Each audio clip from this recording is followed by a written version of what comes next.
அனைவருக்கும் வணக்கம். இன்று மார்ச் 17ஆம் தேதி என்ன பங்கு சந்தையில் தகவல் சொல்லியிருக்காங்கிறத பார்த்தலாம். வழக்கமாக டிஸ்க்ளைமர் தான். நம்ம சேனல் முழுக்க இன்ஃபர்மேஷன் ஷேரிங் சேனலில் தமிழில் சொன்னோம்னா ஒரு தகவல் பரிமாற்றம் சொல்கிறது முழுக்க தகவல். அது இன்றைய தகவல். பழைய தகவல் பெரும்பாலும் இருக்காது. முழுக்க இன்றைய தகவல். அதில் தவறுகள் இருக்கலாம். அது வந்து குறிப்பாக பார்த்திங்கன்னா மார்க்கெட் ப்ரைஸு கரண்ட் மார்க்கெட் ப்ரைஸில் தான் தவறுகள் இருக்க வாய்ப்பு இருக்குது. ஏன்னா நம்ம ரெக்கமெண்டேஷன் எதுவும் பண்ணுறதில்ல. ஸோ கரண்ட் மார்க்கெட்டில் தவறுங்கிறது நண்பர்கள் கேட்கறதுனால தான் கரண்ட் மார்க்கெட் ப்ரைஸே மென்ஷன் பண்ணுறேன். ஏன்னா அது கூட மென்ஷன் பண்ண மாட்டேன். நம்மளுக்கு தேவை தகவல் தான். ஸோ டிவிடெண்ட் போனஸு ஸ்பிட்டு இந்த மாதிரி தகவல். ஸோ ஆனால் நீங்களும் ஒரு தடவை கிராஸ் வெரிஃபை பண்ணிடுங்க. அதுமாதிரி நம்ம செபி ஸ்டாட்டிஸ்ட்டு அட்வைஸ் கேட்டுக்கோங்க. நான் செபி ஸ்டாட்டிஸ் இல்லை, நானும் உங்களே மாதிரி ஒரு சாதாரண இன்வெஸ்டர் தான். எனக்கு தெரிஞ்ச தகவலை உங்கள்கிட்ட ஷேர் பண்ணுறேன். நீங்கள் வீடியோவில் பார்க்கக்கூடியது dividend, stock split, upcoming board meeting, order receive by listed companies. Market condition பார்த்தோம்னா எஃப்ஐஸ் வழக்கம் போல விற்றுருக்காங்க. 4488 கோடிக்கு ஓவராலாக விற்று வச்சிருக்காங்க. இதே நம்ம டிஐஎஸ் பார்த்திங்கன்னா ஓவராலாக 6000 கோடிக்கு பை பண்ணியிருக்காங்க. அவங்க விற்றதோட ஒரு 1500 கோடிக்கு அதிகமாக தான் பை பண்ணியிருக்காங்க டிஐஎஸ். மார்க்கெட்டும் இன்றைக்கும் கொஞ்சம் மேலே தான் முடிஞ்சிருக்கு. ஃபஸ்ட்டாக பார்க்கக்கூடிய ஸ்டாக் என்எம்டிசி லிமிடெட் 65 ரூபா கரண்ட் ப்ரைஸு. 2 ரூபா பைசா டிவிடெண்டாக தராங்க. டிவிடெண்டில் பார்த்தீங்கன்னா 3% வருது. இவங்க வருஷத்தில் 1 2 3 டிவிடெண்ட் கூட தருவாங்க. ஸோ அப்படி பார்க்கும்போது டிவிடெண்டில் இன்னமும் அதிகரிக்க வாய்ப்பு இருக்குது. ரெக்கார்ட் எக்ஸ் டேட் பார்த்தீங்கன்னா 21 மார்ச். செக்டர் வந்து இண்டஸ்ட்ரியல் மினரல்ஸில் இருக்காங்க என்எம்டிசி லிமிடெட். அடுத்து ஐஆர்எஃப்சி, அதாவது இருக்குமா சொன்னால் IRFC Indian railway finance corporation limited 118 ரூபா கரண்ட் ப்ரைஸு 80 பைசா டிவிடெண்டாக தராங்க. டிவிடெண்டில் 1/2% கொஞ்சம் அதிகமாக இருக்குது. இவங்களோட ரெக்கார்டட் டேட் பார்த்தீங்கன்னா 21 மார்ச் 2025. செக்டர் வந்து ஃபைனான்ஷியல் இன்ஸ்டியூஷன், ரயில்வே செக்டருக்கு முக்கியமாக ஃபைனான்ஸ் பண்ணக்கூடிய ஒரு கம்பெனியாக இருக்காங்க. அடுத்து பார்த்தீங்கன்னா ஆக்மே ஃபின்ட்ரேட் இந்தியா லிமிடெட் 65 ரூபா கரண்ட் ப்ரைஸு 1:10 ஸ்பிட் அறிவிச்சிருக்காங்க. ஃபேஸிலி 10 இருக்கிறத ஒன்றா மாற்றுறாங்க. ஒரு ஸ்டாக்கு 10 ஸ்டாக் ஸ்பிட் ஆகும், ப்ரைஸ் அட்ஜஸ்ட் ஆகும். அதுக்கான ரெக்கார்ட் வந்து 18 ஏப்ரல்னு சொல்லியிருக்காங்க கம்பெனி. செக்டர் வந்து என்பிஎஃப்சி. அடுத்து நம்ம பார்க்க போது அப்கமிங் போர்டு மீட்டிங் மே கன்சிடர், அதாவது முடிவெடுக்க வாய்ப்பு இருக்க மாதிரி சொல்கிறாங்க. ஃபஸ்ட்டாக பார்க்குறது சுந்தரம் கிளைட்டான் லிமிடெட் 2101 ரூபா கரண்ட் ப்ரைஸு 21 மார்ச்சில் போர்டு மீட்டிங் டிவிடெண்ட் கொடுத்து முடிப்போம்னு சொல்கிறாங்க. செக்டர் வந்து ஆட்டோ காம்பவுண்டில் இருக்காங்க. போன வருஷம் பார்த்தீங்கன்னா 5 ரூபா 15 பைசா டிவிடெண்டாக கொடுத்துருக்காங்க. சம்வர்தன் மதர்ஷன் இன்டர்நேஷனல் லிமிடெட் 120 ரூபா கரண்ட் ப்ரைஸு 21 மார்ச்சில் போர்டு மீட்டிங் டிவிடெண்ட் கொடுத்து முடிக்க போகிறாங்க. செக்டர் வந்து ஆட்டோ காம்பவுண்டில் தான் இருக்காங்க. டிவிடெண்ட் ஹிஸ்ட்ரின்னு பார்த்தீங்கன்னா போன வருஷம் 80 பைசா டிவிடெண்டாக கொடுத்துருக்காங்க. டிவிஎஸ் ஹோல்டிங்ஸ் லிமிடெட் 8281 ரூபா கரண்ட் ப்ரைஸு 24 மார்ச்சில் போர்டு மீட்டிங் இருக்குது. அந்த போர்டு மீட்டிங்கில் டிவிடெண்ட் கொடுத்து முடிக்க வாய்ப்பு இருக்குன்னு சொல்கிறாங்க. செக்டர் இன்வெஸ்ட்மெண்ட் கம்பெனியாக இருக்காங்க. போன வருஷம் 94 ரூபா டிவிடெண்டாக கொடுத்துருக்காங்க. Matrimony.com லிமிடெட் 523 ரூபா கரண்ட் ப்ரைஸு 24 மார்ச்சில் போர்டு மீட்டிங் டிவிடெண்ட் கொடுத்து முடிக்க போகிறாங்க. செக்டர் வந்து இன்டர்நெட் அண்ட் கேட்டலாக் ரீட்டைலில் இருக்காங்க. போன வருஷம் 5 ரூபா டிவிடெண்ட் கொடுத்துருக்காங்க. வருஷமாக பார்த்தீங்கன்னா 5 ரூபா கொடுக்குறாங்க. காமா ஹோல்டிங்ஸ் லிமிடெட் 2444 ரூபா கரண்ட் ப்ரைஸு 24 மார்ச்சில் போர்டு மீட்டிங் டிவிடெண்ட் கொடுத்து முடிப்போம்னு சொல்லுவாங்க. டிவிடெண்ட் அறிவிக்கப்பட்டால் அதற்கான ரெக்கார்ட் வந்து 28 மார்ச்னு வரை சொல்லியிருக்காங்க. டிவிடெண்ட் பார்த்தீங்கன்னா போன வருஷம் 2 டிவிடெண்ட் கொடுத்துருக்காங்க. 19 ரூபா 16 ரூபா. ஏசியன் பெயிண்ட்ஸ் லிமிடெட் 2219 ரூபா கரண்ட் ப்ரைஸு 8 மேலே போர்டு மீட்டிங் இருக்குது. டிவிடெண்ட் அதோட ரிசல்ட்டும் அறிவிக்கிறாங்க. ஏன்னா மேலே வச்சுருக்காங்க. செக்டர் வந்து பெயிண்ட்ஸு டிவிடெண்ட் பார்த்தீங்கன்னா போன வருஷம் 2 டிவிடெண்ட் கொடுத்துருக்காங்க. ஃபஸ்ட்டு டிவிடெண்ட் 28 ரூபாய், அதுக்கப்புறம் 4 ரூபா 25 பைசாவும் கொடுத்துருக்காங்க. ஸோ இதான் இந்த வருஷத்தில் ஃபஸ்ட்டு டிவிடெண்டாக இருக்க வாய்ப்பு இருக்குது. Tata motors limited current price 661 ரூபா. இவங்க கமர்ஷியல் வெஹிக்கிளோட எல்லா ரேஞ்சிலையும் across its commercial vehicle range, எல்லா கமர்ஷியல் வெஹிக்கல் ரேஞ்சிலையும் கிட்டத்தட்ட 2% வரைக்கும் இன்க்ரீஸ் பண்ண போகிறாங்க. எப்போன்னு பார்த்தீங்கன்னா ஏப்ரல் 1ஆம் தேதியிலேருந்து. ஸோ இது வந்து இந்த நிறைய ஃபைனான்ஸோட நிறைய செலவினங்கள் அதிகமாக இருக்காங்க. இந்த இன்க்ரீஸாக கொடுத்துருக்காங்க விலைவாசி உயர்வுனால. அடுத்து பார்த்தீங்கன்னா மகாராஷ்டிரா சீம்லெஸ் லிமிடெட் 673 ரூபா கரண்ட் ப்ரைஸு 298 கோடிக்கு ஆர்டர் கிடச்சிருக்கு. ஆர்டர் கொடுத்தது யாருங்கிறத கம்பெனி மென்ஷன் பண்ணல. Welspun corporation limited current price 808.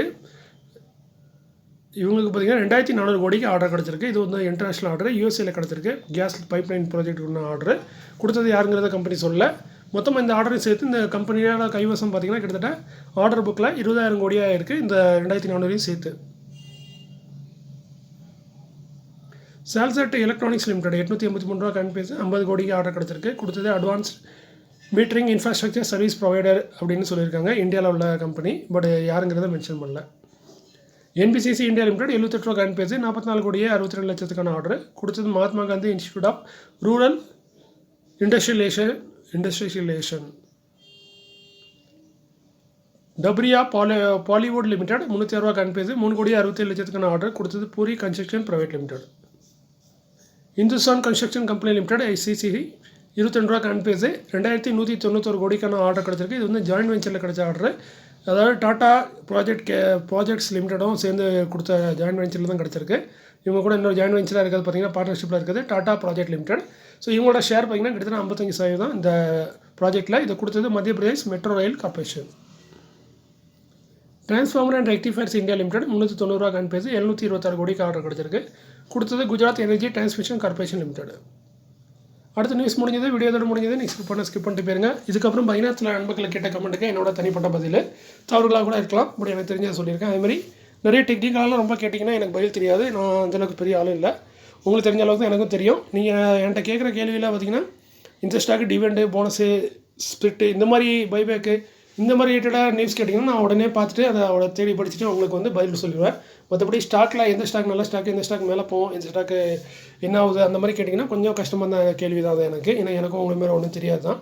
அப்படி இருந்தாலும் நான் எனக்கு தெரிஞ்சதாக நீங்கள் கேட்குறதுனால சொல்கிறேன். நண்பன் இன்னொருத்தர் கேட்டிருக்காரு சென்கோ கோல்டு, அதேமாதிரி சென்கோ கோல்டு, அதேமாதிரி பார்த்தீங்கன்னா இரேடா, இவங்க 2 பேரும் கீழே போயிட்டே இருக்காங்க. இதுக்கு எது காரணம் இருக்கான்னு நானும் தேடி பார்த்தேன். பெருசாக ஒன்றும் பெரிய காரணமே அது தெரியல எனக்கு, அது நான் தேடி பார்த்த வரைக்கும். இப்போ சில ஸ்டாக் பார்த்திங்கன்னா இப்படி தான், சில காரணம் இல்லாமல் சில நாள் ஸ்டாக் வந்து பார்த்திங்கன்னா யாருமே கண்டுட மாட்டாங்க. அதேமாதிரி சில ஸ்டாக் ஓவர் வேல்யூவாக இருக்கும், ரொம்ப மேலே போயிருந்தால் அந்த ஸ்டாக் வந்து கொஞ்சம் கீழே வர்றது வழக்கம் தான். ஸோ அந்த மாதிரி கூட வந்துட்டுருக்கலாம். பட் நம்ம வச்சிருக்க ஸ்டாக்கு ஃபண்டமெண்டலி சூப்பராக இருக்கா, ப்ராஃபிட் பண்ணுறாங்களா ரெகுலராக, ப்ராஃபிட் குறையாமல் இருக்கா, இல்லை ப்ராஃபிட் கூட்டிகிட்டே இருந்தால் நல்ல விஷயம், குறையுதுன்னா கொஞ்சம் வருத்தப்படணும், கொஞ்சம் யோசிக்க வேண்டிய விஷயம். அதுமாரி நல்ல ஆப்ரேட்டிங் மார்ஜின் இருக்கா, நல்ல ப்ரொமோட்டர் ஹோல்டிங் இருக்கா, இந்த மாதிரிலாம் பார்த்தோம்னாவே அந்த ஸ்டாக்கு மேலே போனாலும் நம்மளுக்கு சந்தோஷம், கீழே போனால் கவலைப்பட வேண்டாம். ஏன்னா நல்ல ஸ்டாக்கு கீழே போகுதுன்னா அதுக்கு காரணம் இல்லாமல் கீழே போகுதுன்னா அது ஏதோ ஒரு வீழ்ச்சியாக இருக்கும். நம்ம அதை இந்த மாதிரி ஸ்டாக்கில் ஆக்டிவேட் பண்ணிட்டு போனால் நம்மளுக்கு ப்ராஃபிட் இன்னும் கூடும். ஸோ நல்ல ஸ்டாக் கீழே போச்சுன்னா வருத்தப்பட வேண்டிய அவசியம் இல்லை. அதனால் நீங்கள் வந்து ஃபண்டமெண்டலில் செக் பண்ணிக்கோங்க, ஸ்டாக் கீழே போதா மேலே போதாங்க பார்க்கும்போது. பட் அதில் எந்த ஒரு நியூஸும் தெரியல, நியூஸ் தெரிஞ்ச சில நாள் நியூஸ்னாலேயும் ஸ்டாக் கீழே போவோம். இப்போ இண்டஸ்இண்ட் பேங்க் இப்படிலாம் போனதுனால இதெல்லாம் பார்த்திங்கன்னா நியூஸ்னால. ஸோ அதேமாதிரி நிறைய ஸ்டாக்கில் அப்படி நடக்கும். ஸோ அதை வந்து நம்ம அந்த ஸ்டாக்கோட ஃபண்டமெண்டலில் செக் பண்ணிவிட்டு நல்ல ஸ்டாக்னால் தைரியமாக ஹோல்ட் பண்ணலாம். அடுத்து நண்பர் ரூபா கேட்டிருக்கேன். சம்மதன் மதர்சன் சுமியை பற்றியும் கேட்டிருக்காரு, மதர்சன் சுமி ரெண்டுமே பற்றி கேட்டிருக்காரு. நான் மதர்சன் இன்டர்நேஷனல் மட்டும் சொல்லியிருக்கேன். சம்மதன் மதர்சன் இன்டர்நேஷனல் லிமிட்டடை பற்றி. இந்த ஸ்டாக் பார்த்திங்கன்னா ஒரு நல்ல ஸ்டாக் தான், 121 ரூபா ட்ரேட் ஆகிட்டு இருக்குது. புக் வேல்யூ பார்த்திங்கன்னா 46, இன்ட்ரெஸ்ட் வேல்யூ 72 ரூபா. ஸோ புக் வேல்யூ நான் இன்ட்ரெஸ்ட் வேல்யூ கனெக்ட் பண்ணும்போது ஸ்டாக் வந்து ஒவ்வொரு வேல்யூ தான் ட்ரேட் ஆகுது. பி வந்து 20 இருக்குது. இண்டஸ்ட்ரி பியோட குறைவாக இருந்தாலும் ஸ்டாக்கோட ப்ரைஸ் வந்து புக் வேல்யூ இன்ட்ரெஸ்ட் வேல்யூக்கு ரொம்ப அதிகமாக இருக்குது. நல்லா ரிசர்வ் வச்சுருக்காங்க. கடன் வந்து டெட் டு ஈக்விட்டி பார்த்திங்கன்னா 0.78, கொஞ்சம் அதிகமாக இருக்குது கடன். ப்ராஃபிட் பார்த்திங்கன்னா நல்லா ப்ராஃபிட் பண்ணுற company. டிஐஸ் holding 19%, FIs holding 14%, promoter கையில் 58% இருக்குது. பட் அந்த 58% 2% வந்து ப்ளஸ் பண்ணி வச்சுருக்காங்க. நல்ல ப்ராஃபிட் பண்ணக்கூடிய கேஷ் ஈக்குவலன்ட் பார்த்திங்கன்னா 12,337 கோடி வச்சுருக்காங்க கேஷ் ஈக்குவலன்ட்டு. ஸோ நல்ல ஒரே கம்பெனி தான், நல்ல ஃபண்டமெண்டலாக தான் இருக்குது. மார்க்கெட் கேப்பு லார்ஜ் கேப்பு, ஓரளவுக்கு டிவிடெண்ட் சின்னதாக டிவிடெண்ட் தரக்கூடிய கம்பெனி. இப்போ கூட நம்ம அனௌன்ஸ் பண்ணியிருக்காங்க டிவிடெண்ட் அனௌன்ஸ் பண்ண போகிறாங்கன்னு. எஃப்ஐஎஸ் ஹோல்டிங்ஸ் நல்லா இருக்குது. ஸ்டாக் என்ன அவ்வளோதான், இப்போதைக்கு கொஞ்சம் ஸ்டாக் வந்து 50 வீக் லோ கிட்ட ட்ரேட் ஆகிட்டு இருக்குது. ஸோ நல்ல ஒரு ஸ்டாக் தான். அதுமாதிரி ப்ராஃபிட் பார்த்திங்கன்னா கம்பெனி ரெகுலராக ப்ராஃபிட் பண்ணக்கூடிய கம்பெனி தான். கடந்த 12 வருஷம் ஹிஸ்ட்ரி பார்த்திங்கன்னா 450 கோடி, 1097 கோடி, 1700 கோடி, 1700 கோடி, 2000 கோடி. ஸோ இப்படி பல கோடிகளாக, பல ஆயிரங்களில், பல 1000 கோடியில் ப்ராஃபிட் பண்ணக்கூடிய கம்பெனி. ரீசெண்டாக பார்த்திங்கன்னா 3020 கோடி ப்ராஃபிட் பண்ணியிருக்காங்க. ஸோ நல்ல கம்பெனி. எந்த ஸ்டாக்கில் எந்த ப்ரைஸில் வாங்குறாங்கிறது தான் முக்கியம். மற்றபடி கம்பெனி சூப்பரான கம்பெனி. அடுத்து பார்த்திங்கன்னா அசோக் லேண்டை பற்றி நண்பர் ரூபா கேட்டிருக்காரு. 198 ரூபா ட்ரேட் ஆகிட்டு இருக்குது. இது வந்து நம்ம அந்த இண்டஸ் பேங்க்கு இந்துஜா குரூப்பை சேர்ந்த கம்பெனி. இந்துஜா குரூப்புங்கிறது ஒரு நல்ல குரூப் தான். நான் சின்ன வயசில் கேள்விப்பட்ட வரைக்கும் இந்துஜா குரூப்பில் அந்த காலத்தில் பெரிய குரூப்பு, நல்ல ஒரு குரூப்புன்னு சொல்லுவாங்க. பட் இப்போ எப்படின்னு தெரியல. அந்த குரூப்பை சேர்ந்த கம்பெனி தான் இந்த அசோக் லேண்டு. 198 ரூபாவில் ட்ரேட் ஆகுது. புக் வேல்யூ 35 ரூபா, இன்ட்ரெஸ்ட் வேல்யூ 76 ரூபா. ஸோ அதை கம்பேர் பண்ணும்போது ஸ்டாக் வந்து ரொம்ப ஓவர் வேல்யூவாக இருக்குது. ஸ்டாக் பியும் ஓவர் வேல்யூவாக இருக்குது. மார்க்கெட் கேப் லார்ஜ் கேப் தான். ஆர்ஓசிலாம் பார்த்திங்கன்னா 15, இன்னொன்று ஆர்ஓஇ பார்த்திங்கன்னா இப்போ 28. ஸோ அதெல்லாம் ஓரளவுக்கு டீசெண்டாக இருக்குது. நல்லா ரிசர்வ் வச்சுருக்காங்க. கடனும் கொஞ்சம் அதிகமாக இருக்குது. ரிசர்வை விட கடன் வந்து அதிகமாக இருக்குது.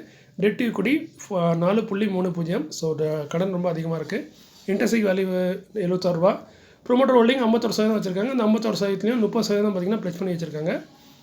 டிஎஸ் 13%, எஃப்ஐஎஸ் பார்த்திங்கன்னா 24% ஹோல்டிங் வச்சுருக்காங்க. எஃப்ஐஎஸ், டிஎஸ், ப்ரொமோட்டர் ஹோல்டிங் எல்லாமே சூப்பர் தான். பட் ப்ரொமோட்டர் ஹோல்டிங் பெஸ்ட் ஃபிளாமாக இருந்தால் நல்லா இருந்திருக்கும். கம்பெனி ப்ராஃபிட்டும் பார்த்திங்கன்னா கடந்த 12 வருஷத்தில் ஒரு 4 வருஷம் என்னமோ லாஸும் பண்ணியிருக்காங்க. ஸோ ப்ராஃபிட்னு கொஞ்சம் மிக்ஸ் பண்ணி பண்ணுறாங்க. ஸோ கம்பெனி குரூப் வந்து நல்ல குரூப்பு. நான் சின்ன வயசில் கேள்விப்பட்ட வரைக்கும். இப்போ எப்படி இருக்குன்னு தெரியல. ஆனால் இப்போதைக்கு எல்லாமே வீக்காக தான் இருக்குது. ஏன்னா ஃபண்டு இல்லையா என்னன்னு தெரியல. மற்றபடி குரூப் நல்ல குரூப்பு. மற்றபடி கம்பெனியோட ஃபண்டமெண்டல் கொஞ்சம் டவுனாக தான் இருக்குது. 52 வீக் லோ, 50 வீக் ஹை ரெண்டுக்குமே நடுவில் ட்ரேட் ஆகிட்டு இருக்குது. அடுத்து பார்த்தீங்கன்னா எம்எஸ்டிசி லிமிடெட். இந்த கரண்ட் ப்ரைஸ் பார்த்தீங்கன்னா 444 ரூபா. புக் வேல்யூ 138 ரூபா, இன்ட்ரெஸ்ட் வேல்யூ 489 ரூபா. ஸோ இன்ட்ரெஸ்ட் வேல்யூ கனெக்ட் பண்ணும்போது புக் வேல்யூ வந்து கரண்ட் ப்ரைஸ் வந்து கம்மியாக இருக்குது. பட் புக் வேல்யூவோட 2-3 மடங்கு அதிகமாக இருக்குது. ஆர்ஓசிலாம் சூப்பராக இருக்குது. பிஇ பார்த்திங்கன்னா ரொம்ப கம்மியாக இருக்குது. இப்போ 17 தான் இருக்குது. இண்டஸ்ட்ரி பிஇ வந்து 37. ப்ராஃபிட் பண்ணுறாங்க. இபிஎஸும் நல்லாயிருக்கு. டிஐஸ் 1% ஹோல்டிங் வச்சுருக்காங்க. எஃப்ஐஎஸ் 6%. ப்ரொமோட்டர் கையில் 64%. நல்ல ஒரு ப்ரொமோட்டர் ஹோல்டிங் உள்ள கம்பெனி. நல்லா தான் இருக்குது. டிவிடெண்ட் பார்த்தீங்கன்னா 8% போட்டிருக்காங்க. ஆக்சுவலி 8% இல்லை, ஒரு 3லேருந்து 4% தான் வரும். பட் ரீசெண்டாக வந்து ஒரு 34 ரூபா என்னமோ டிவிடெண்ட் கொடுத்துருக்காங்க வழக்கத்துக்கு மாறா. அதனால தான் பெரிய டிவிடெண்ட் மாதிரி காட்டுது. மற்றபடி 3லேருந்து ஒரு 4% டிவிடெண்ட் உங்களுக்கு கண்டிப்பாக கிடைக்கும். அதே நீங்கள் கம்மியான ரேட்டுக்கு வாங்கியிருந்தீங்கன்னா உங்களுக்கு 5% வரைக்கும் கிடைக்க வாய்ப்பு இருக்குது. இந்த கம்பெனி பார்த்தீங்கன்னா அப்பப்போ கொஞ்சம் லாஸும் பண்ணியிருக்காங்க. ஒரு 3 வருஷம் தான் இப்போ கடந்த 12 வருஷத்தை பார்த்தீங்கன்னா ஒரு 3 வருஷம் லாஸும் பண்ணியிருக்காங்க. ஸோ பட் இப்போதைக்கு நல்ல கம்பெனி, நல்ல லெவலில் தான் இருக்காங்க கம்பெனி. ப்ரைஸ் பார்த்தீங்கன்னா 50 வீக் லோ கிட்ட தான் ட்ரேட் ஆகிட்டு இருக்குது. ஸோ இதுவும் நல்ல கம்பெனி தான். எனக்கு கவர்மெண்ட் செக்டர் சேர்ந்த கம்பெனி தான் நினைக்கிறேன். ஸோ எல்லாமே நல்ல கம்பெனி தான். பட் என்ன ப்ரைஸில் வாங்குறது ரொம்ப முக்கியம். கொஞ்சம் இன்றைக்கி எனக்கு தெரிஞ்ச சொல்லியிருக்கேன். அதுமாதிரி நிறைய அன்புகள் இன்னும் நிறைய கேள்விகள்லாம் கேட்டிருக்கீங்க. நிறைய கேள்விகளுக்கு சில கேள்விக்கு எனக்கு பதில் தெரியல, அதெல்லாம் மென்ஷன் பண்ணல. ஸோ அதனால் தவறாக நினைக்க வேண்டாம். ஏன்னா சில கேள்வி வந்து நம்ம ஒரே வார்த்தையில் 2 வார்த்தையில் சொல்ல முடியாது. அது ரொம்ப பெரிய ப்ரொசீஜராக இருக்கும். ஸோ உங்கள் கேள்வியெல்லாம் நான் பார்க்குறேன். பட் சில கேள்விக்கு எனக்கு பதில் சொல்ல முடியல, அதனால் மிஸ் பண்ணியிருக்கேன். முடிஞ்ச கேள்விக்கு நான் கண்டிப்பாக பதில் சொல்கிறேன். மீண்டும் ஒரு நல்ல காலையில் உங்களை சந்திக்கிறேன். இப்படிக்கு உங்களில் ஒருவன். நன்றி, வணக்கம்.